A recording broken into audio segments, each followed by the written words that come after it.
Champions trophy కోసం BCCI selection committee ఎంపిక చేసిన 15 మందిపై చాలా వరకు పాజిటివ్ రియాక్షన్సే వచ్చాయి. కానీ జట్టు ఎంపిక సందర్భంగా చోటు చేసుకున్న పలు సంచలన విషయాలు వెలుగులోకి వస్తున్నాయి. మిడిల్ ఆర్డర్ విషయంలో పంత్, శ్రేయస్ అయ్యర్ ఎంపికలపై head coach Gautam Gambhir, chief selector Ajit Agarkar మధ్య కూడా మరోసారి మనస్పర్ధలు వచ్చినట్లు తెలుస్తోంది.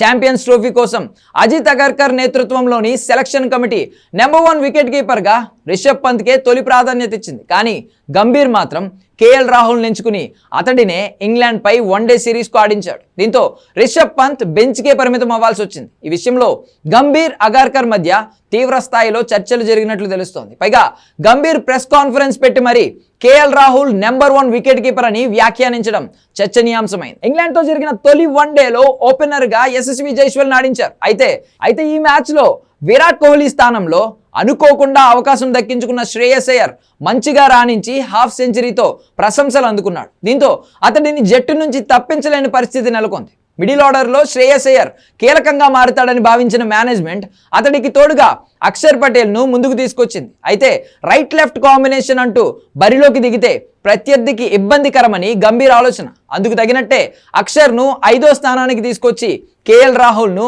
6వ ప్లేస్కు పంపించాడు. కానీ జట్టుకు ఇది ప్రయోజనంగా మారినప్పటికీ వ్యక్తిగతంగా కేఎల్ ప్రదర్శనపై ప్రభావం చూపించింది. దీంతో చివరి వన్డేలో మళ్ళీ కేఎల్ రాహుల్ను 5వ స్థానంలోనే పంపించాల్సి వచ్చింది.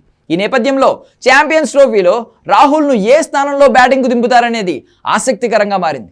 ఇదే విషయంపై గంభీర్, అగర్కర్ మధ్య తీవ్ర స్థాయిలో చర్చలు జరిగినట్లు సమాచారం. ఇదిలా ఉంటే 5 స్పిన్నర్లను ఎంపిక చేయడం పైన ఇప్పటికే పలువురు మాజీ క్రికెటర్లు విమర్శలు గుప్పిస్తున్నారు. తుది జట్టులో 3 స్పిన్నర్లు మించి ఆడించలేరనేది స్పష్టంగా తెలుస్తోంది. పైగా దుబాయ్ పిచ్లు పూర్తిగా టర్నింగ్ ట్రాక్స్ కనిపించడం లేదు.